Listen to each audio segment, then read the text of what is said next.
Hi! Welcome do my channel Nivi homemade cakes. இன்னைக்கு சூப்பரான ஒரு ரோஸ் மில்க் ட்ரெஸ்லெச்சஸ் தான் ரெடி பண்ணியிருக்கோம். டேஸ்ட் ரொம்ப சூப்பரா வந்துருந்துச்சு. சண்டே ஈவினிங் எனக்கு டீ கேக் சாப்பிடணும் போல இருந்துச்சு. சரி ரோஸ் மில்க் டீ கேக்கா ரெடி பண்ணுவோம்னு சொல்லி ரெடி பண்ணிட்டேன். டீ கேக் ரெடி பண்ணிட்டு ஹஸ்பண்ட்ட குடுத்தேன். சாப்பிட்டு பாருங்கன்னு சொல்லி ஒரு பீஸ் குடுத்தேன். சாப்பிட்டுட்டு நல்லா இருக்குன்னு சொன்னாரு. அப்புறம் இன்னும் எடுத்துட்டு வரவான்னு கேட்டதுக்கு சரின்னாரு. திருப்பி 2 பீஸ் எடுத்துட்டு வந்து குடுத்தேன். சாப்பிட்டுட்டு நல்லா இருக்கு.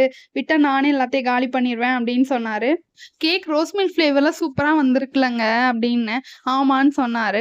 எங்க ரோஸ் மில்க் டெஸ்ட்லச்சஸ் சாப்பிட்டா இன்னும் சூப்பரா இருக்குங்க. ப்ளீஸ்ங்க பால் மட்டும் வாங்கிட்டு வாங்கன்னு சொல்லியிருந்தேன். அப்புறம் பால் வாங்கிட்டு வந்து குடுத்தாங்க. ரோஸ் மில்க் ரெடி பண்ணிட்டு ஃப்ரிட்ஜ்ல வச்சுட்டேன். அப்புறம் நெக்ஸ்ட் டே டீ கேக்ஸ்லாம் பாக்ஸ்ல அரேஞ்ச் பண்ணிட்டு, ரோஸ் மில்க்காலயே கேக்க நல்லா சோக் பண்ணி எடுத்துட்டேன். அப்புறம் க்ரீம் அப்ளை பண்ணிட்டு, நம்மளுக்கு புடிச்ச நட்ஸ்லாம் போட்டுட்டு, ரோஸ் பெட்டல்ஸ்லாம் என்ட்ட இருந்துச்சு. அதையும் டெக்கரேஷனுக்கு போட்டுட்டு, கேக் சாப்பிடுறதுக்கு முன்னாடி ஃப்ரிட்ஜ்ல இருந்து நல்ல கூலிங்கா செட் ஆயிருந்த ரோஸ் மில்க் எடுத்து திருப்பி கேக் மேல நம்ம ஊத்தி சாப்பிட்டோம்னா, அவ்ளோ சூப்பரா இருக்கும்.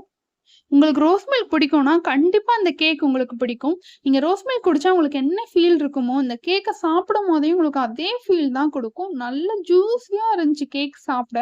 உங்களுக்கும் இந்த மாரி கேக்ஸ்லாம் வேணும்னா, நம்ம சிதம்பரம் ஃபுல்லா ஃப்ரெஷ் கிரீம் கேக்ஸ் ஆர்டர் எடுத்து பண்ணி குடுத்துட்டுருக்கோம். இந்த நம்பர கான்டாக்ட் பண்ணி ஆர்டர் பண்ணிக்கோங்க.